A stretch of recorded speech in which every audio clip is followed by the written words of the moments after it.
आप सबको जय यीशु। हम कलवारी की ओर एक सफ़र में हैं। उस यात्रा में आप सभी लोगों को स्वागत करते हैं।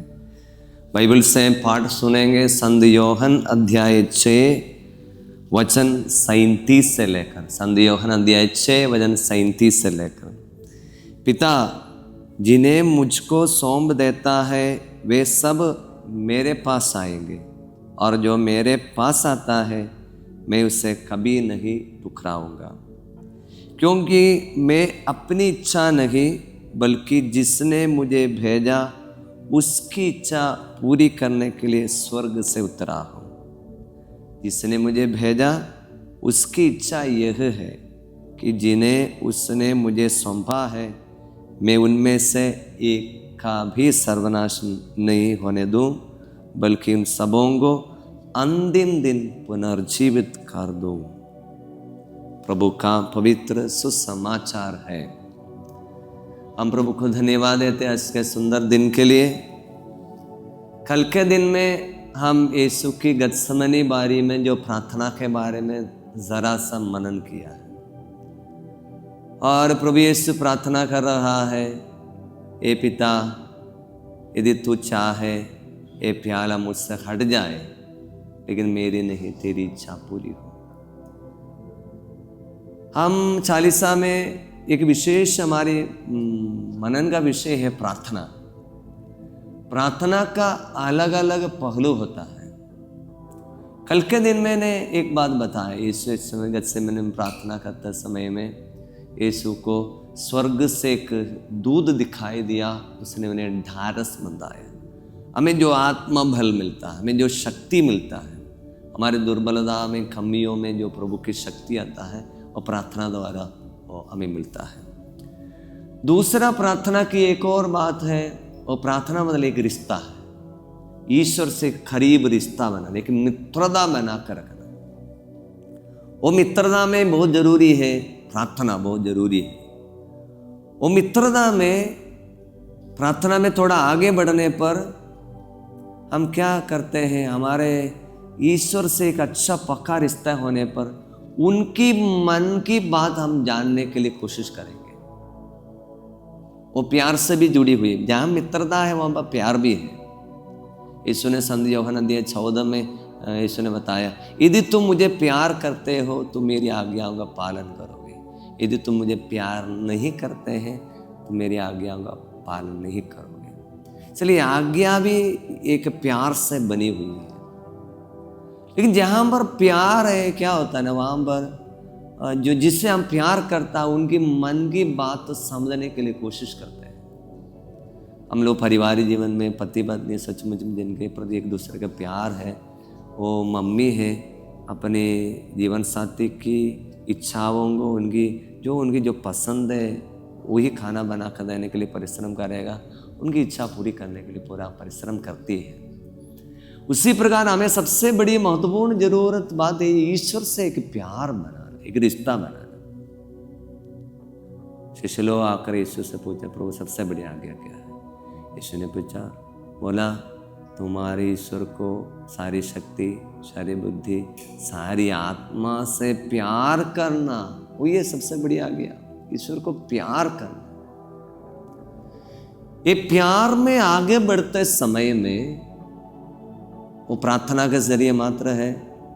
हम क्या करते हैं, उनकी मन की थाह समझने के लिए हम कोशिश करते हैं। उनकी इच्छा पूरी कर कर ही रहेगा, आगे बढ़ नहीं पाएगा। यही यीशु गत्समनी बारी में कर रहा है। बहुत पीड़ा, भयानक दर्दनाक पीड़ा यीशु मन में एहसास कर रहा है। अगले दिन में कलवारी की क्रूस, बड़ा क्रूस दिख रहा है।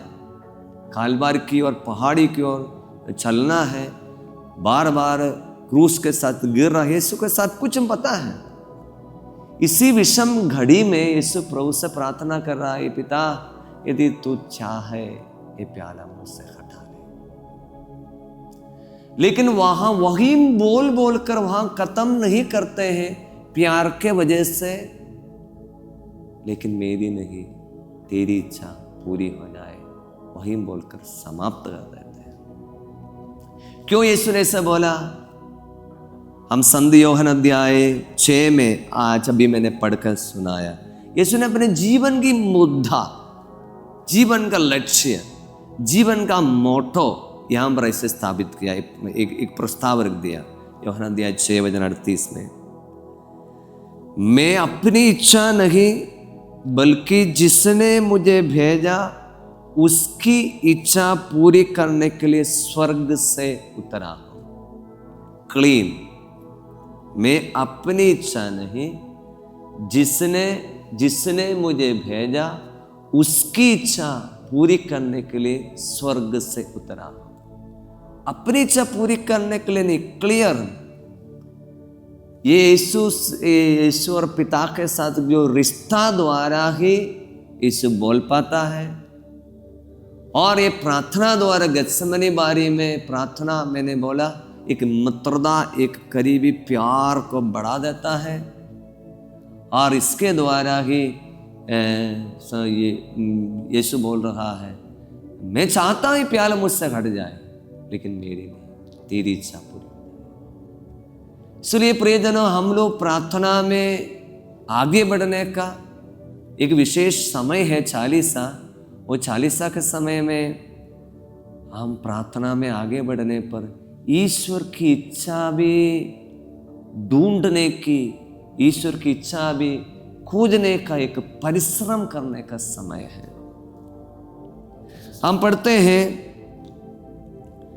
संधि यूहन्ना अध्याय 31 में, संधि यूहन्ना अध्याय 9:31 में, संधि यूहन्ना अध्याय 9:31, हम जानते हैं कि ईश्वर पापियों की नहीं सुनता, उन लोगों की सुनता है जो भक्त है और इसकी इच्छा पूरी करते हैं। हाँ, तो हम लोग प्रार्थना करते समय हम क्या करते हैं? हमारी इच्छाओं को प्रभु के सामने रख दिया। ईश्वर की भक्त बनने के लिए हम परिश्रम नहीं करते हैं और ईश्वर की इच्छा को पूरी करने के लिए भी परिश्रम नहीं करते हैं। स्तोत्र ग्रंथ अध्याय 14:2 में हमको देखने के लिए मिलता है, ईश्वर स्वर्ग से देखता है, बुद्धिमान कौन है? जो ईश्वर की खोज में लगे रहता है। तो मतलब ईश्वर की इच्छा, ईश्वर की खोज करना में ईश्वर की इच्छा खोज करना। ईश्वर मतलब ये ऐसे कोई अदृश्य चीज है, ऐसा नहीं। ईश्वर मतलब ईश्वर की इच्छा है और कुछ नहीं। ईश्वर को खोज करना मतलब ईश्वर क्या है? ईश्वर मतलब ईश्वर की इच्छा खोज करने वाले व्यक्ति को पर ईश्वर ढूंढता रहता। कौन है? बुद्धिमान कौन है? बुद्धिमान ईश्वर की खोज करता रहता है। इसलिए यीशु हमेशा यीशु बुद्धिमान था, मैं बताऊंगा। इसलिए पिता की इच्छा खोजता रहता था। इसलिए गत्सेमनी बारी में इतनी पीड़ा के समय में भी प्रभु यह बोलकर छोड़ दिया, लेकिन ये पिता ये प्याला मुझसे हट जाए, लेकिन मेरी इच्छा नहीं, तेरी ही इच्छा पूरी हो जाए।